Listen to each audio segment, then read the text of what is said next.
Welcome back. खबरों से आगे में अब चलते हैं एक ऐसी जगह जहां जाने का सोच कर ही इंसान कांप जाता है, लेकिन खौफ से नहीं, सर्दी से।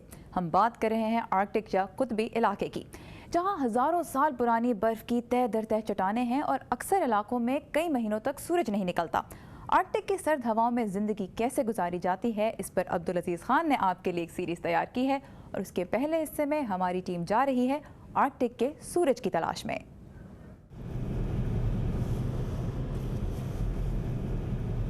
इस वक्त हम आर्कटिक के सूरज की तलाश में निकले हुए हैं। जी हाँ, ये वही सूरज है जो 2 महीने के बाद अपना चेहरा दिखाता है। इस सूरज की तलाश में हम वाशिंगटन डीसी से चले थे और अमेरिका के शहर सिएटल जा पहुंचे। वहां से हम अलास्का की जानिब रवाना हुए और एंकरेज के मुकाम पर पहुंचकर अलास्कन एयरलाइंस की फ़्लाइट 145 में सवार हो गए।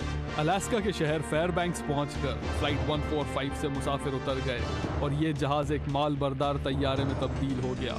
जिस मुकाम पर हम जा रहे थे वो बैरो कहलाता है और आर्कटिक सर्कल से 330 मील अंदर है। ना यहाँ कोई सड़क पहुँचती है और ना कोई रेलवे लाइन।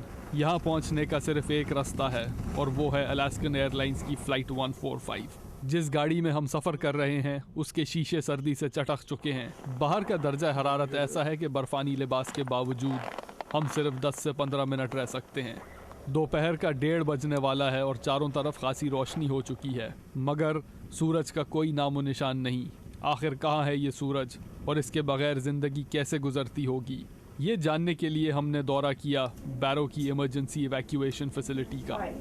ये आर्कटिक सर्कल के अंदर एक जदीद अस्पताल है और यहाँ पाकिस्तान से ताल्लुक़ रखने वाले एक डॉक्टर काम करते हैं। इनका नाम है डॉक्टर जाकिर हुसैन। हमने इनसे पूछा कि जिस जगह सूरज 2 महीने के बाद निकलता है वहाँ ये नमाज और रोज़े की पाबंदी कैसे करते हैं।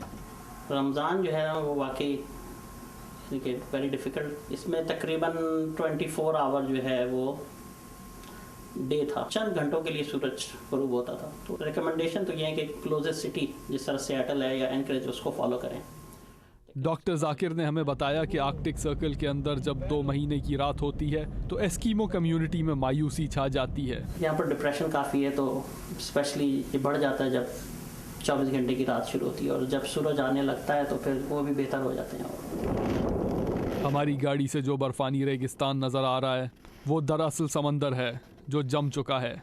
जी हाँ, यही है वो आर्कटिक ओशन जो सर्दियों में जमकर एक मैदान जैसा हो जाता है।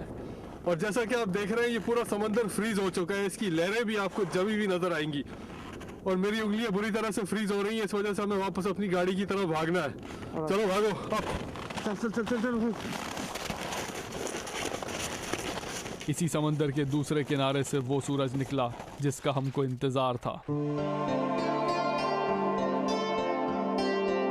2 महीने बाद निकलने वाले सूरज को खुशामदीद कहने के लिए एस्कीमो कबाइली अपनी स्नोमोबाइल्स पर निकल आए, मगर वो सूरज जो इतने अरसे के बाद निकला था सिर्फ 1 घंटे के बाद ग़ुरूब हो गया।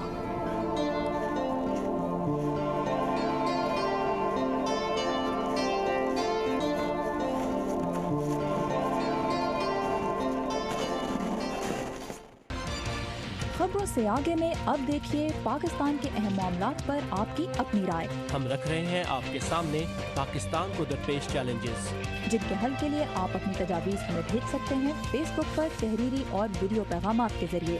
अपनी सोच को अल्फाज दीजिए और हमें बताइए कि अगर पाकिस्तान को दरपेश मसाइल हल करने का मौका आपको मिलता तो आप क्या करते। आर्कटिक सर्कल के बारे में आपने अब्दुल अजीज़ खान की पहली रिपोर्ट देखी। इस सीरीज़ के दूसरे हिस्से हम आपके लिए नेक्स्ट वीक लेकर आएंगे। आज के शो के बारे में आप हमें फीडबैक ज़रूर दीजिएगा। हमारा फेसबुक यूज़र नेम है खबरों से आगे, और उसके अलावा ताज़ा तरीन खबरों के लिए आप हमारी वेबसाइट urduvoa.com पर लॉगिन कर सकते हैं।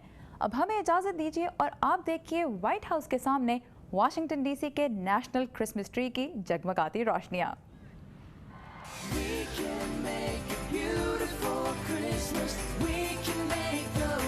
Shine bright as long as friends and family are with us. Every star will shine too.